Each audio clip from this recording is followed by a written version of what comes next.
अस्सलाम वालेकुम।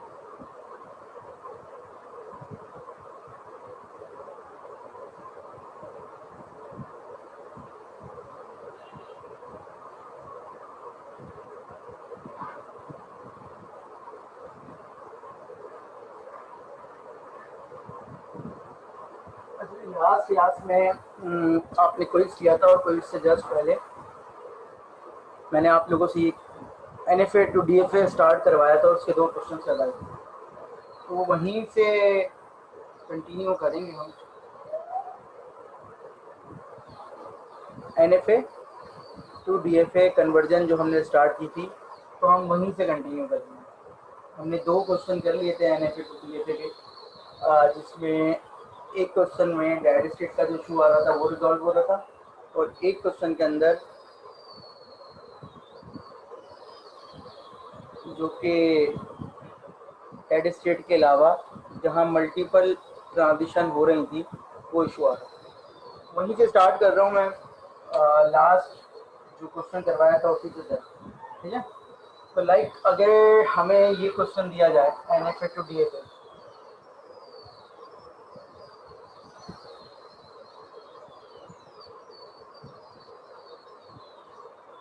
Second symbol from left hand side, देखें कॉन्सेप्ट क्या बिल्ड करना है यहाँ पर। कॉन्सेप्ट ये बिल्ड करना है कि देखिए कुछ क्वेश्चन ऐसे होते हैं कि जिसका डायरेक्ट DFA नहीं बन सकता। ऐसा नहीं है कि बन नहीं सकता, ऐसा है कि बन तो सकता है लेकिन थोड़ा सा सोचने में टाइम लगेगा, थोड़ा सा डिजाइनिंग में टाइम लगेगा, लॉजिक सोचने में टाइम लगेगा।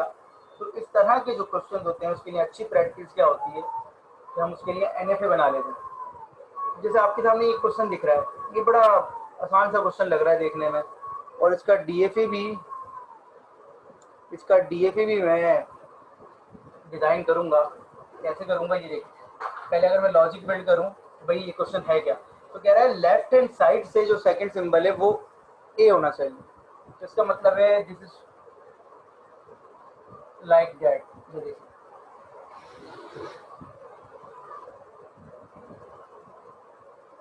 And so on. तो second symbol from left hand side should be A। इस लैंग्वेज की बात कर रहा है। तो अगर हम कहें कि सर हमें लॉजिक बिल्ड करनी है, तो आप ये कहेंगे सर कि NFA तो बहुत सिंपल है इस मामले में। वो ये कहेगा कि सर फर्स्ट करेक्टर कुछ भी हो, सेकंड क्या होना चाहिए, A होना चाहिए, और उसके बाद कुछ भी है। तो अगर हम इसका डायरेक्ट DFA बना लें वो भी कोई मसला नहीं है, डायरेक्ट NFA बना लें वो भी कोई मसला नहीं है। देखिएगा हमने क्या किया, हमने सबसे पहले हमने कहा कि सर फर्स्ट करेक्टर जो है वो कुछ भी हो सकता है। Are you getting me? First character कुछ भी हो सकता है, ऐसा ही है ना? सही। अब अगर हम आए तो हमें स्पेसिफिकली कहा गया सेकंड करेक्टर क्या होना चाहिए, तो अगर सेकंड कैरेक्टर A है तो उसके बाद वी कैन हैव एनीथिंग। सही है। अब डेड स्टेट कब आएगी, ये DFA बना रहा हूँ, डेड स्टेट कब आएगी सर, जब सेकंड कैरेक्टर क्या हो, B है। आपने इस क्वेश्चन का डायरेक्ट DFA बना लिया। ऑल्दो के we are studying NFA to DFA, but मैंने आपको एक क्वेश्चन DFA का करवाया है लॉजिक बिल्ड करने के लिए कि देखें ये एक ऐसा क्वेश्चन था जिसका मैंने डायरेक्ट DFA बना लिया। अब आ देते हैं, क्वेश्चन समझ में आ गया सबको? Second symbol from left hand side is A। अब अगर हम फर्दर प्रोसीड करें तो हम कह रहे हैं कि सर इस सवाल को ये कर दो, बताओ राइट हैंड साइड। अब जब राइट हैंड साइड की बात करते हैं तो राइट हैंड साइड का मतलब ये हो गया second last. Right hand side का मतलब है लास्ट से बात कर रहा है ये। तो अगर हम इसके कुछ स्ट्रिंग लिखें तो ये बात कर रहा है A A A B A B A B A B A and so on. Second last symbol should be A या second symbol from right hand side is it? ये लैंग्वेज समझ में आई?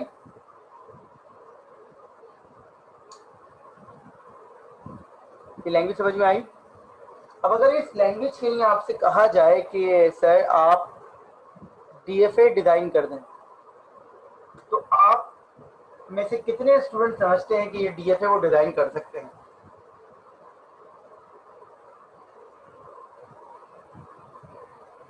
और अगर कोई स्टूडेंट ये समझता है, जो कि अच्छी बात है, तो क्या आपके दिमाग में ये कोई बात है कि सर इसमें फाइनल स्टेट्स कितनी होंगी?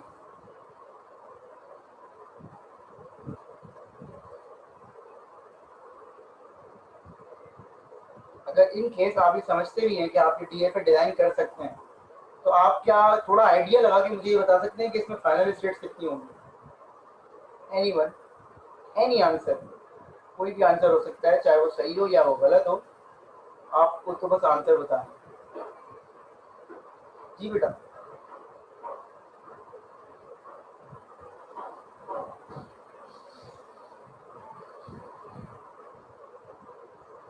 मैं किसी के पास कोई जवाब है?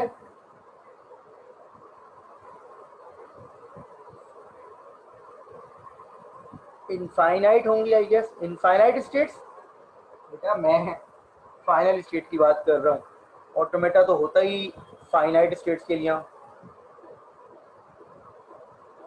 ठीक है, तो हम वैसे इसको नहीं बना सकते ना डायरेक्ट। अगर हम अपने हैंड पे सोचें, जितना हम एक्सपर्ट हैं, या हमने ये पहली दफा सवाल देखा है, तो हमें प्रॉब्लम हो रही है। बिल्कुल सही। तो हम देखें सिंपल लॉजिक, अगर हम इसका NFA बना दें और उस NFA को DFA में कन्वर्ट कर दें, तो वो ज़्यादा बेहतर हो जाएगा। अगर हम इसका NFA बना दें और NFA को DFA में कन्वर्ट कर दें, तो वो ज़्यादा बेहतर हो जाएगा ना। तो हम NFA की लॉजिक क्या लगाएंगे? हम NFA की लॉजिक लगाएंगे सर, और से देखिएगा, हमने कहा सर सपोज कीजिए ये फाइनल स्टेट है, तो सर जो लास्ट एलिमेंट होगा ना, वो कुछ भी हो सकता है। ऐसा ही है सर, जो लास्ट एलिमेंट होगा वो कुछ भी हो सकता है, लेकिन सर सेकंड लास्ट क्या होना चाहिए? दोबारा सुन लीजिए, हम थोड़ी लॉजिक रिवर्स करके बिल्ड कर रहे हैं। हमने कहा सर ये अगर फाइनल स्टेट है, तो लास्ट जो एलिमेंट है, वो कैरेक्टर है, वो कुछ भी हो सकता है, लेकिन सेकंड लास्ट क्या होना चाहिए? सर ए होना चाहिए। समझ गए? और सर शुरू में कुछ भी आए। You remember from the last class हमने इस तरह की ट्रांजिशन की हुई थी कि we can have multiple transition, we are allowed to have multiple transition. ऐसा ही है। अब देखें सेकंड लास्ट क्या है, मतलब ए लास्ट, ये लास्ट है तो ये सेकंड लास्ट होगा। तो सिंपल इज दैट। अब ये NF है, अब आप चाह के इसको कुछ भी चला लें, सेकंड लास्ट सिंबल अगर ए होगा तो वो एक्सेप्ट हो जाएगा। सिंस वी नो ऑलरेडी कि भाई हमें कन्वर्जन का तो मेथड पता ही है, कन्वर्ट तो हम कर ही लेंगे। तो सर हम जो है NFA बना लेते हैं। तो देखिए NFA कितना आसान है। अब NFA बन गया, आपको पता है DFA में सिंपल एक मेथड लग रहा है जो कि कन्वर्जन का है। आपने क्या करना है, आपने इसका ट्रांजिशन टेबल बनाना है, आपने इसका ट्रांजिशन टेबल बनाना है, और आपने क्या कर देना, उसे कन्वर्ट कर देना। तो अगर हम इसका ट्रांजिशन टेबल बना लें और फिर कन्वर्जन करें, तो मैं एक्चुअली आपको DFA दिखाना चाह रहा हूँ कन्वर्जन करके। तो भाई बनेगा क्या, देखिए A B C A D, ठीक है। आगे आ जाए तो A, B एंड A, ये हो गया दोनों C, और ये हो गया नल, ये हो गई इनिशियल स्टेट, ये हो गई फाइनल स्टेट। ऐसा ही transition table. Is it clear? Is it clear? ठीक है ना। अब मैं इसका DFA बनाता हूं, तो ये देखिएगा, if you remember from the last class हमने आपसे ये कहा था कि आप सिर्फ इनिशियल स्टेट लिखते हैं, आप सिर्फ इनिशियल स्टेट लिखते हैं और अल्फाबेट की ट्रांजिशन लिख देते हैं A और आप कुछ भी नहीं लिखते। अब आप आ जाए A पे खड़े में, स्मॉल a पे क्या हो रहा है, NFA में देखेंगे। A पे खड़े में स्मॉल a पे क्या हो रहा है,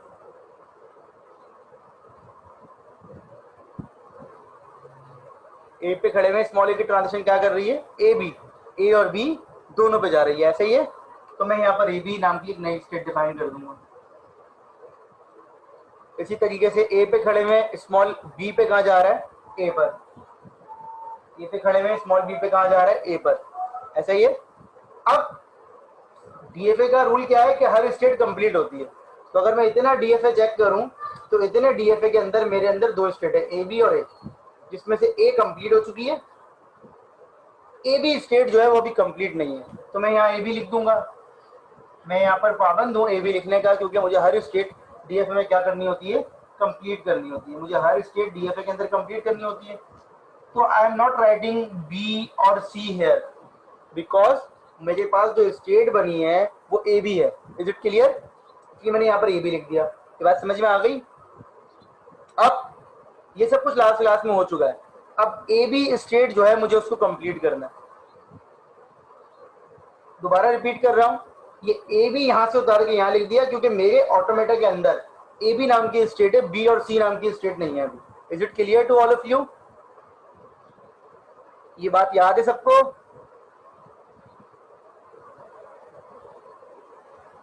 अच्छा जी, अब ए बी को आप कंप्लीट कर लें। तो अब ए बी आप वहां देखें तो ए बी नाम की तो कोई स्टेट ही नहीं है। तो अब आप क्या करते हैं, ए बी का यूनियन लेते हैं, ऐसा ही है। यूनियन, यूनियन बेटा, यूनियन। ए बी नाम की कोई स्टेट ही नहीं है वहां पर। तो जब कोई नाम की स्टेट नहीं होती तो आप जो दो स्टेट लिखी होती है उनका यूनियन ले लेते हैं। ये लिखा हुआ ए बी, तो ए बी का यूनियन कर लें। तो A B on small A is going to A B C. A B on small A is going to A B C, ऐसा ही है। A B on small A is going to A B C, ऐसा ही है। मैं ए B सी लिख दे रहा हूं यहां पर। And A B on small B is going to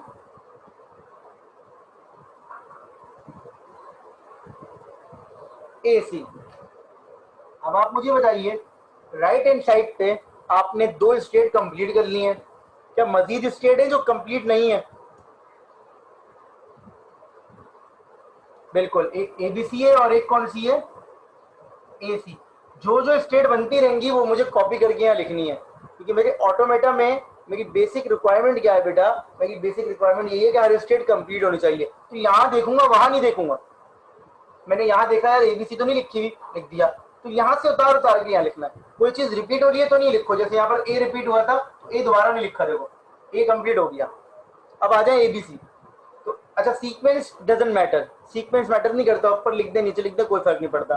तो एबीसी जो है वो स्मॉल ए पे क्या कर रहा है,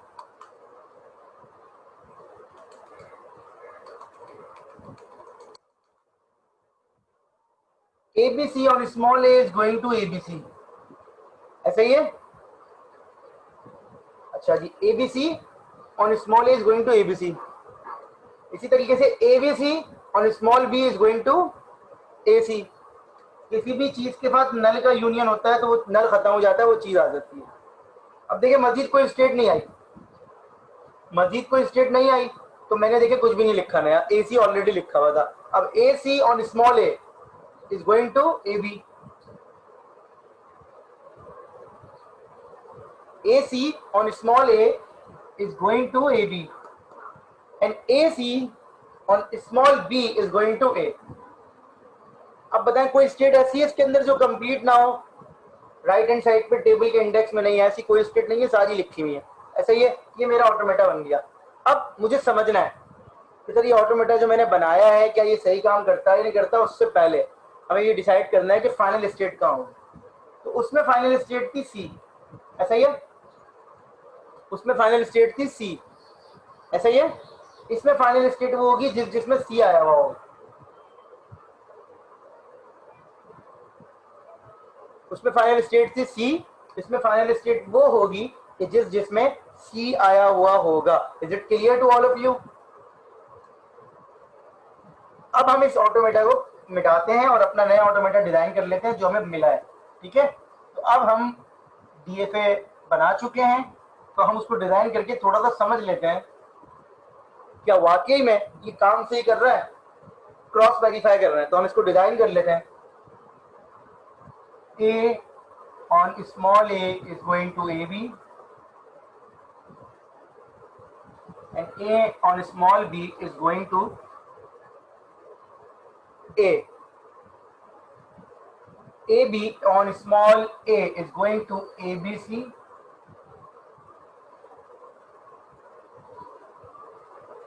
and AB on small AB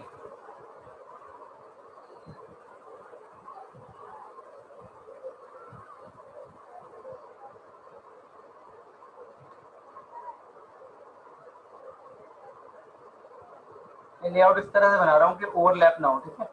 AB on small a is going to ABC, ABC on AB on small a is going to ABC, and AB on small b is going to AC.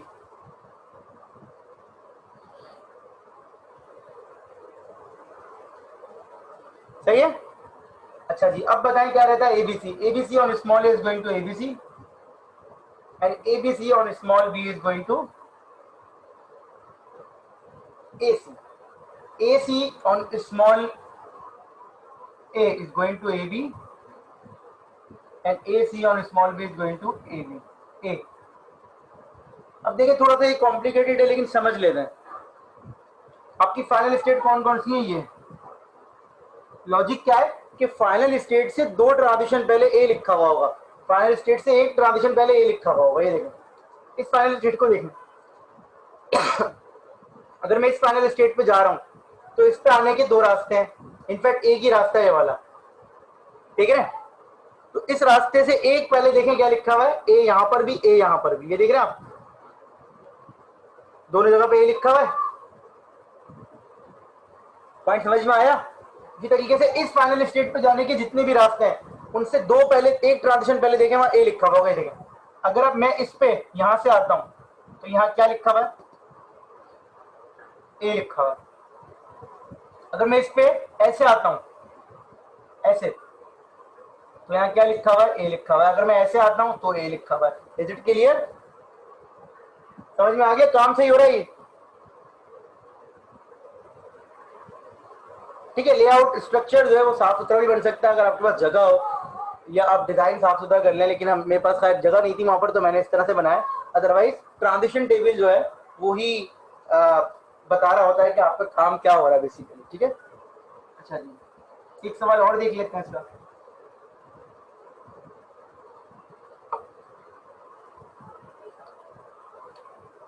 Third symbol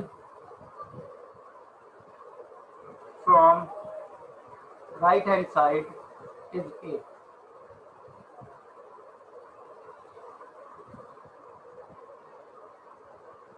अब इसको design कर लेते हैं पहले, इसका transition table. हमें पता है कि भाई लॉजिक क्या है कि सर देखिए अगर ये स्टार्ट में कुछ भी आ रहा है,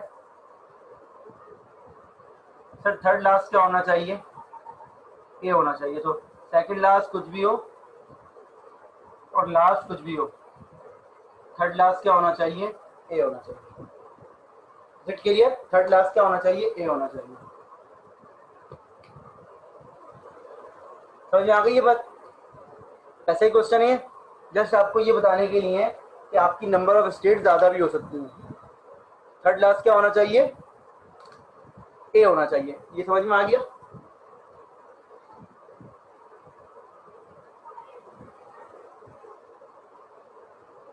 ये एनएफए समझ में आ गया सबके?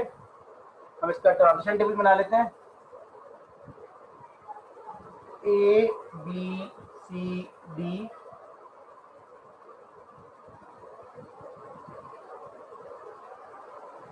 ए एंड बी। अच्छा जी, ए पे खड़े हुए, स्मॉल ए पे जा रहा है, ए कॉमा बी पर, एंड ए बी पे सी पे जा रहा है, ये डी पे जा रहा है, और ये नल। ठीक है भाई, ये इतना समझ में आ गया सबके। अब हम इसका ट्रांजिशन टेबल कन्वर्ट कर लेते हैं, ठीक है। वहीं करूंगा ताकि मुझे थोड़ी जगह मिल जाए यहाँ पर ऑटोमेटिक डिजाइन करने के लिए। मैंने ए लिखा और ए। देखिए बड़ा सिंपल सा क्वेश्चन है, सिर्फ इसमें जो हम आइडिया देना चाह रहे हैं उसके लिए मुझे ये पूरा क्वेश्चन करना पड़ेगा। ए पे खड़े में, स्मॉल ए पे कहाँ जा रहा है, ए बी पर, और ए पे खड़े में स्मॉल बी पे जा रहा है ए पर। इतना ही समझ में आ गया सबके? अब जो जो स्टेट बनती रहेंगी ना उनको मैं लेफ्ट हैंड साइड पे उतारता रहूंगा। तो ए बी, अब ए बी पे खड़े में ए बी सी हो गया, इसको क्रॉस वेरीफाई कर लीजिएगा, ठीक है। ये सिंपल से ऑपरेशन है, तो इनमें ज़्यादा मैं डिटेल में बात नहीं कर रहा क्योंकि एक ही तरह के ऑपरेशन, ए बी पे खड़े में, स्मॉल बी पे जा रहा है ए सी। अब दो और स्टेट बन गई, ए बी सी और ए सी। अब ए बी सी पे खड़े हैं तो ए बी सी डी आ गया, जैसे ए बी सी डी आया मैंने इसको यहाँ उतार दिया। अब ए बी सी पे खड़े हुए हैं तो ए सी डी आ गया स्मॉल बी पे, तो ए सी डी भी मैंने नीचे कॉपी कर लिया। अब यहाँ ये समझाना चाह रहा हूँ कि जितनी स्टेट बन रही है आपका मसला नहीं है, आप बनाते रहे, समझ रहे? 6 बन रही है, 8 बन रही है, परेशान नहीं हो आप। जैसे वहां तो 4 थी, यहाँ पर तो 6 बन गई। भैया आपने जो एनएफए डिजाइन किया अगर वो सही है तो डीएफए भी सही बन के आएगा। अब एसी पे देख लें तो एसी पे कह रहा है ए बी डी, अब ये भी एक नई स्टेट आ गई। और एसी पे कह रहा है ए सी डी, एसी पे कह रहा है ए डी, तो ये ए डी भी एक नई स्टेट आ गई।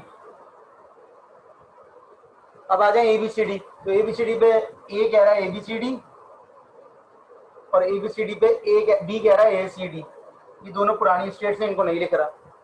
इसी तरीके से ए सी डी पर ये कह रहा है ए बी डी, ये भी पुरानी स्टेट लिख चुका हूँ। और A B D A C D पर ये कह रहा है A D, A C D पर कह रहा है A D. Again A B D पे A B C and A B D पर ए सी। ए डी पे ये कह रहा है ए बी और ए डी पे ये कह रहा है ए। तो कुछ इस तरह की सूरत हाल है। अब आप सोचिए कि सर फाइनल स्टेट तो जिसमें डी आ रहा है, तो देखें डी इन चारों में आ रहा है। क्लियर? तो देखिए 4 फाइनल स्टेट बनी है आपकी। ये समझाना चाह रहा हूं मैं आपको कि आपके हाथ में नहीं है फाइनल स्टेट कितनी बनेगी। अब अगर आप ये क्वेश्चन मैं आपको डायरेक्ट देता तो आप सोच भी नहीं सकते थे कि कम से कम 4 स्टेट बनेंगी फाइनल। समझ में आई ये बात? आप इसको कर रहे होते 2 स्टेट से कोशिश कर रहे होते, 3 से कर रहे होते, लेकिन देखें कम से कम 4 स्टेट बनेंगी फाइनल। अब अगर मैं इसको डिजाइन कर सकूं, मेरे पास इतनी जगह हो गया मैं इसको डिजाइन कर दूं, तो मैं इसको समझा भी दूंगा। ए स्मॉल ए पे जा रहा है ए बी पर, स्मॉल ए पे जा रहा है ए बी पर,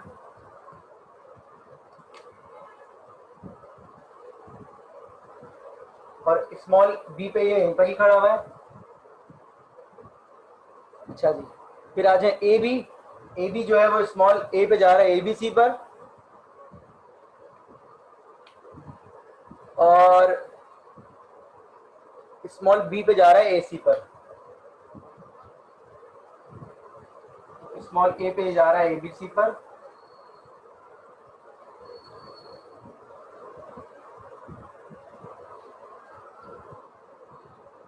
और स्मॉल बी पे जा रहा है ये ए सी पर।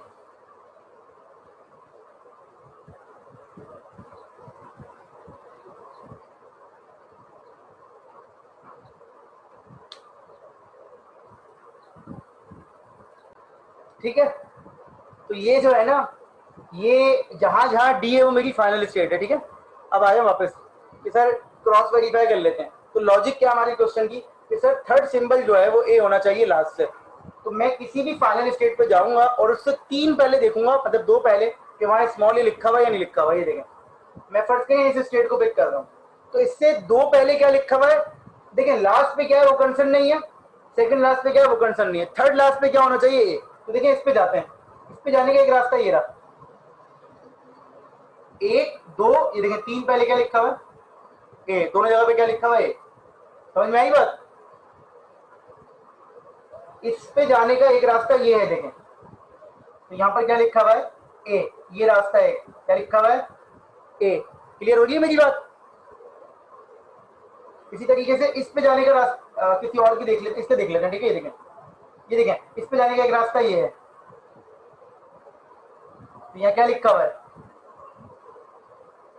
ए लिखा हुआ है। तो ये चीज ना मैं बना के समझाना चाह रहा था बस, और कोई बात नहीं थी। अदान हो रही है। Meanwhile you can copy this, अगर आप करना चाह रहे हैं तो कॉपी कर लें।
ये मिटा रहा हूँ, ठीक है।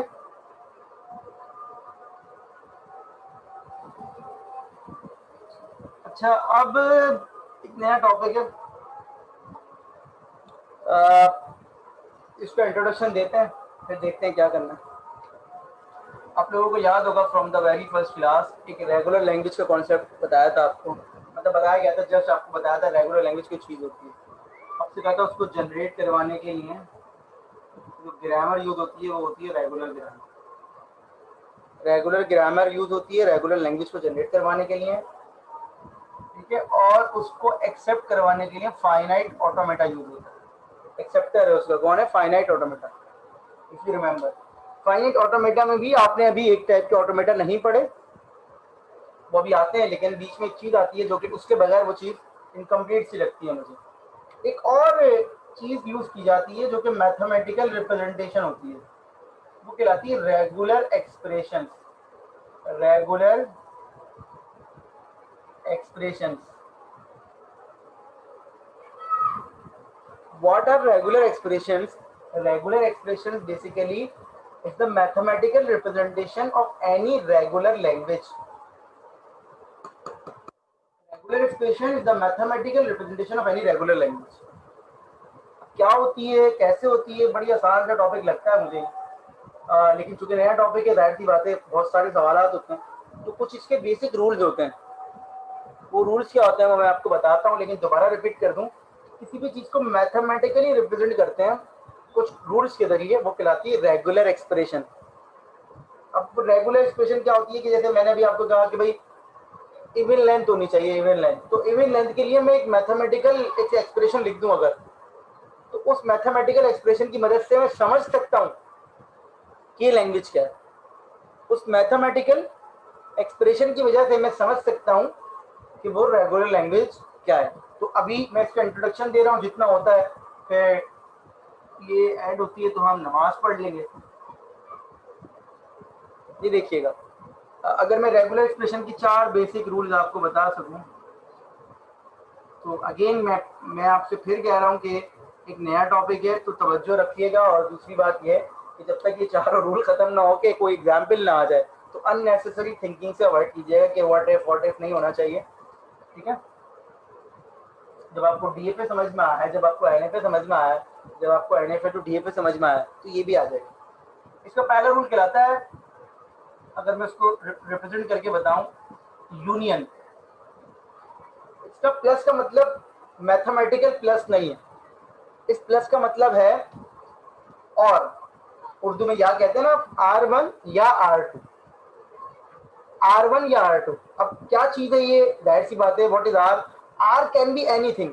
लाइक अगर मैं एक रेगुलर एक्सप्रेशन आपको ऐसे लिख रहा हूँ, इनफैक्ट मैं ब्लैक मार्कर से लिखूं, A प्लस बी, फर्ज करें आपसे कहा जाए कि ये एक रेगुलर एक्सप्रेशन है, तो इससे जो पॉसिबल स्ट्रिंग बन सकते हैं, मेरे अल्फाज पर गौर कीजिएगा, ये एक रेगुलर एक्सप्रेशन है, इससे जो पॉसिबल स्ट्रिंग बन सकते हैं वो क्या होंगे? वो होंगे ए या बी। इससे जो पॉसिबल स्ट्रिंग मिलेंगे वो मिल सकते हैं या तो ए या तो बी। क्या मतलब है इसका? कि अगर मैं किसी चीज को रिप्रेजेंट कर रहा हूं इस तरीके से जिसके बीच में प्लस लगा हुआ है, तो प्लस का मतलब होता है या तो ये चीज या तो ये चीज। Are you getting my point? जब आप इसको यूज करेंगे तो आपको समझ में आएगा, अभी आप सिर्फ इसको देख रहे हैं कि ये क्या होता है। तो यूनियन के कॉन्सेप्ट में आता है, यूनियन की मीनिंग में आता है, या की मीनिंग में आता है।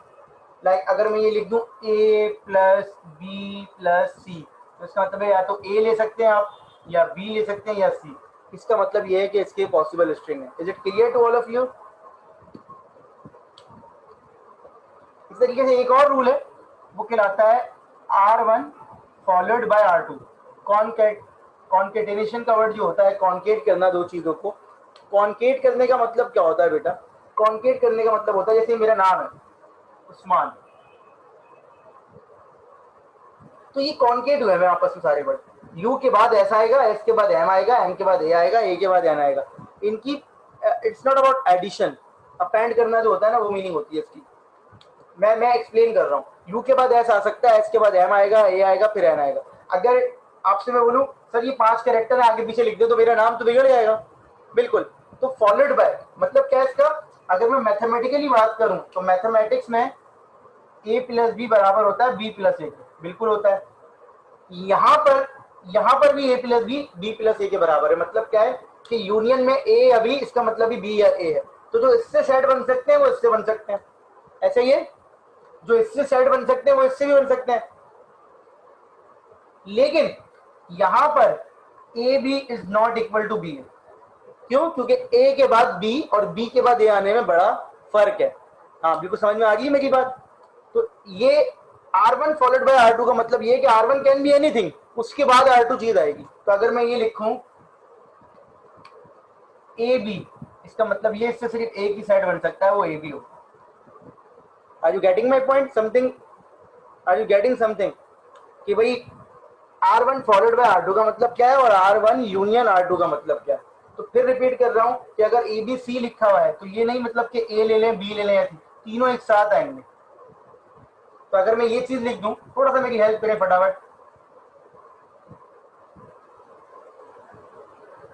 तो यहां इसका मतलब ये है कि सॉरी सॉरी सॉरी ये इसका मतलब ये है या तो ए बी या तो सी डी, या तो ए बी या तो C D. Is it clear? या तो इससे ए बी बनेगा या सी डी बनेगा। तो जिससे इसमें कॉन्केट की प्रॉपर्टी इंडिविजुअल में यूज हो रही है और ओवरऑल में क्या यूज हो रही है? यूनियन की प्रॉपर्टी। Is it clear? तो ये दो रूल हैं, दो रूल और भी हैं, वो मैं भी आपको एक्सप्लेन करता हूं।